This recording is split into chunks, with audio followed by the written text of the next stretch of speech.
Salve, salve, rapaziada. Sejam muito bem-vindos ao Fast Clips, um canal criado por amigos para o seu entretenimento. Se quiser ajudar, já deixe seu like e fique com o vídeo. Macabro. Boa noite, Serjão e Dr. Paulo. Tudo certo? Obrigado pelo papo e pelo conteúdo de qualidade. Vi a entrevista da sua esposa, onde Vilela... Rachei de rir. Ah, cara, tem a sua história com sua esposa, cara. Que é um negócio sensacional, cara. É sensacional. Eu já vi essa história aí, cara. Eu me fudi pra caralho. Não, mas fudeu. Ah, tá super bem, Ana. Mas cara, é uma história de vida, né, cara? Ah, meu, é uma história de amor e teimosia. Sei lá, eu tive a sorte e o azar de conhecer o amor cedo. E, meu amigo, a hora que você prova do gosto do que você quer, pode aparecer o que for na tua frente. Você quer o que você quer. Eu, pelo menos, eu quero o que eu quero. Teve que esperar? Esperei. Teve que aguentar? Aguentei. Teve que escutar? Escutei. Eu fiz o meu papel, né? A gente conta isso no livro, a gente escreveu um livro a dois, que é a Plataforma 11. E eu comecei a escrever a continuação que, teoricamente, seria do final que a gente se reencontrou até hoje. Eu acho que é isso. Eu acho que o Plataforma 11, ele acaba com a gente se reencontrando. Se reencontrou depois de 10 anos, né? Sim, que a gente tava... Ali no shopping, né? Que ela parou. Eu vi isso aí no Vilela também, que você quer demais. Antes disso aí, o que aconteceu? Ela... Não conta tudo não pra galera lá comprar seu livro. Deixa uns gostinhos. É verdade. Não, mas o final não é nem um spoiler, né? Porque é por onde vai começar o 2. O final, Entendi. a gente se reencontrou, na verdade, por quê? Ela saiu de casa com uma baita dor de cabeça, né? E ela parou no primeiro hospital que ela viu na frente. Quem estava de plantão? A clínica cheia, né? E ela não sabia. Não tinha ideia. Não tinha como, nem tem como Nem saber, tem como né? que você... Ou seja, como que você vai saber, né? Então, ela não fazia ideia. E a clínica cheia, aquela coisa. E eu sempre tive amizade com os médicos que estavam comigo. Porque, cara, o Vila era muito cheio. Mas muito, muito, muito, muito cheio.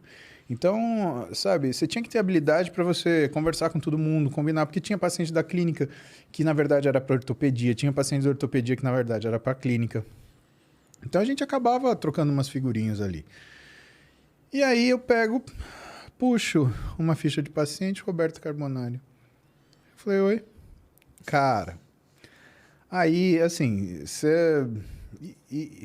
sabe que foi difícil, assim? Eu acho que isso... Tá aí uma coisa que eu acho que eu nunca contei pra ela, né? Ela seguiu a vida dela, eu segui a minha, né? A minha deu muito errado. Deu errado nada, que é isso. Não, deu. Do ponto de vista amoroso, deu muito errado. Você não faz ideia do quanto deu errado. Nossa Senhora, mas deu errado de um tanto mas deu errado porque tinha que dar para depois terminar do jeito que acabou, né? Isso é fato, né? Porque, e assim, deu errado por culpa minha, né? Eu gostava de uma mulher, eu me envolvi com outras mulheres e foi extremamente, né? Cara, não foi legal, né? Porque o que eu podia prometer para essas pessoas, né? Elas foram dividir a vida delas comigo uma perspectiva nula, né? De construir nada. Não existe isso. Eu estava perdendo o tempo delas, né? Bom, enfim. Mas a gente seguiu nossa vida e o que acontecia, né? Desde que a gente se separou, eu tinha... Sei lá, eu penso muito nas coisas que eu quero muito.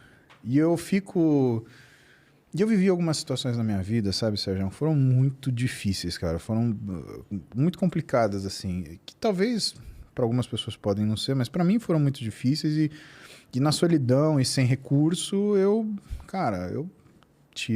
pastei para conseguir vencer. Então, o que eu fazia? Eu pensava em alguma coisa boa, né? Então, eu sempre fui um cara de...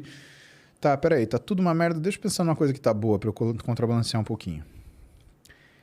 E toda vez que eu entrava num ônibus, né, que eu ia fazer um estágio no hospital, e depois de formado, toda vez que eu ia pro caminho de um hospital diferente, cara, era inevitável. Eu pensava, e se hoje eu encontrar a Roberta? Caramba. Cara, era muito foda, porque isso é uma coisa incontrolável. Eu juro pra você, era incontrolável. Eu ficava pensando, sabe? Se eu encontrar ela, o que eu ia fazer, como que ela ia estar. Aí eu pensava assim, cara, mas que péssimo, se eu encontrar no hospital, ela vai estar doente. Puta, eu sou ortopedista, Deus me livre, se eu encontrar ela depois que sofreu um acidente, você tá louco? Você não tá pensando numa coisa dessa, apaga, volta, muda a fantasia. Não, ela tá com outra coisa. Ela tá com coceira no pé. Não, é uma unha encravada. Puta, mas se ela tiver com unha encravada, cara, ela vai idosa, ela não vai querer passar comigo. E assim, e virou uma constante, um exercício. E se eu encontrar a Roberta hoje? E eu vivi anos pensando assim, anos. E por mais que eu tivesse ensaiado essa situação, o dia que encontrei ela, eu absolutamente sabia o que fazer. Sabia? Não sabia? Nada. Eu fiquei sem reação. A gente sentou e eu, sabe, eu naquela situação, eu me retraí e fui fazer meu trabalho, né? E ela, né, porque ela é uma pessoa muito educada, ela foi perguntar da minha vida. Afinal, ela dividiu uma intimidade comigo durante um período, né? Sonhos, né? Cara, eu pedi a Roberta em casamento com 18 anos, ela tinha 17, né? E até hoje ela dá risada. Ela fala, meu, o que a gente ia fazer? Né? Eu ia morar na casa do seu pai com você, estudando medicina, né? Ou então, seu pai ia sustentar a gente morando numa casinha, né? Eu não sei, cara. E até hoje eu vejo pra essa pergunta e eu falo, foda-se, eu queria casar com você e eu teria casado tranquilamente. Ia ser muito legal.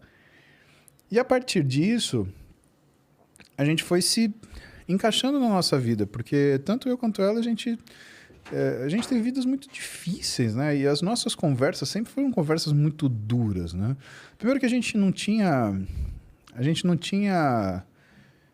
que de certa forma eu acho bom, né? A gente não tinha espaço para a romantização da situação. Não tinha. Né? A gente, sabe, não tinha tempo, a gente não tinha disposição e, de acordo com as nossas vidas amorosas, a gente não tinha mais paciência, né? E, assim, era tudo muito direto. Isso dá, isso não dá, isso eu não posso.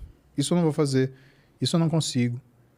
E eu acho que em determinado momento é o jeito que a gente tem que começar uma relação, sendo verdadeiro, por mais antipático que você possa parecer. Porque duas coisas acontecem. Primeiro, você aprende a falar não. E segundo, você aprende a falar não com carinho. Uhum. A gente não sabe falar não, a gente é um povo muito cortês, né? Como diz, né? Muito cordial, né? A gente é muito do coração.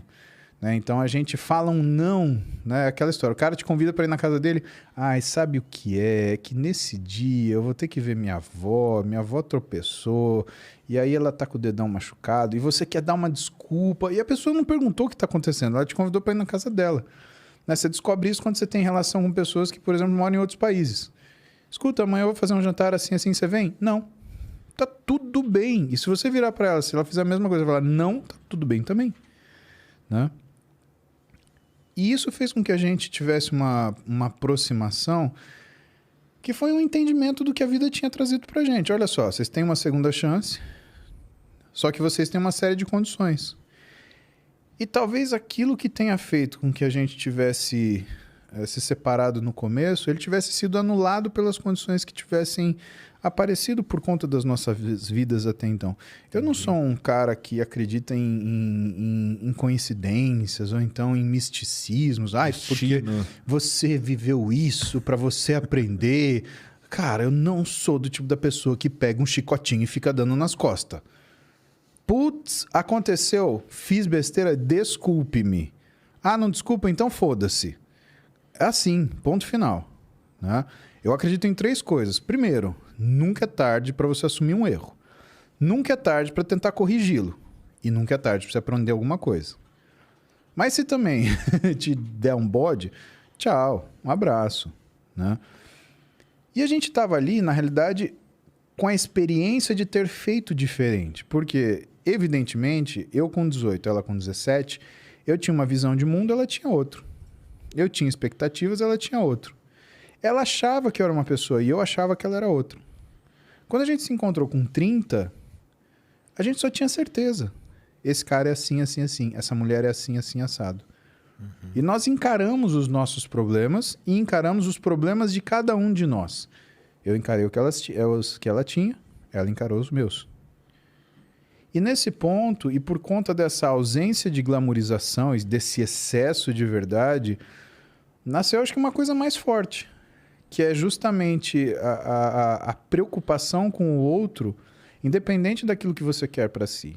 Eu acho que as pessoas elas confundem muito o que é amor, assim, né? Porque todo mundo procura a pessoa ideal. E quem procura a pessoa ideal, Sérgio, não vai encontrar ninguém. Primeiro que a pessoa ideal não existe. E segundo que a pessoa ideal, ela é a idealização egoística do ser. Você não procura a pessoa ideal. Você procura a pessoa que combina com você, exatamente porque ela não é ideal. Até porque se ela for ideal, ela não vai gostar de você, porque você não é perfeito. Exato. Uma pessoa ideal merece outra pessoa ideal. Aí você, que é cheio de imperfeição, vai o quê? Vai se achar ao ponto de ter uma pessoa ideal? Não, isso não existe, isso é uma infantilidade. Né? Não, cara, é um absurdo. Né? E quando a gente reconhece isso e vê essa situação, o que a gente começa... Como que é a nossa forma de agir? É primeiro olhando os nossos erros, para depois buscar nos outros. E o que a gente percebe das pessoas, principalmente que o tempo passou um pouco mais, elas estão se envolvendo em relacionamentos amorosos mais tarde. É que elas primeiro olham o problema do outro, e depois enxergam os próprios. Mas ele, mas ele... Cara, eu sou médico. Toda vez que eu vejo uma esposa reclamar do marido, toda vez que eu vejo um marido reclamar da esposa, cara, eu não aguento e eu me meto e eu falo assim, mas e você? O que você acha que ela pensa de você? E o que você faz ela pensar de você? Não, porque aí eu tenho que me respeitar, tá bom. Então você briga, levanta da cama. Agora, pensa o seguinte, se coloca no sapato dela, aí você briga, aí vocês brigam e ela levanta da cama. O que você ia sentir? Sabe, eu e a Roberta, quando a gente briga, porque a gente briga, né? Evidentemente, né? Agora, brigar não significa faltar com respeito. Não significa elevar sua voz. Não significa maltratar. E não significa você injuriar a pessoa. Né? Brigar, né, no calor da situação significa que você tem ideias tão diferentes que você vai contestar o outro em busca do quê? Da verdade, com risco de ofendê-la. Mas não porque você está fazendo isso de forma ativa, mas porque é o risco, você está em busca pela verdade. Tá? Você pode virar para mim e falar assim, Paulo, você toma bomba? Né? Ué, você está em busca da verdade. Corre o risco de me ofender? Sim e não. Quando você está vivendo com uma pessoa, né, você vai falar de coisas que são valores, que são costumes, que é cultura, que é convivência. Então, o risco de ofender é muito grande. Então, o que a gente faz? Faz tempo que a gente não briga, né? Eu tentei brigar com ela essa semana. A gente riu. Não deu. Né? Mas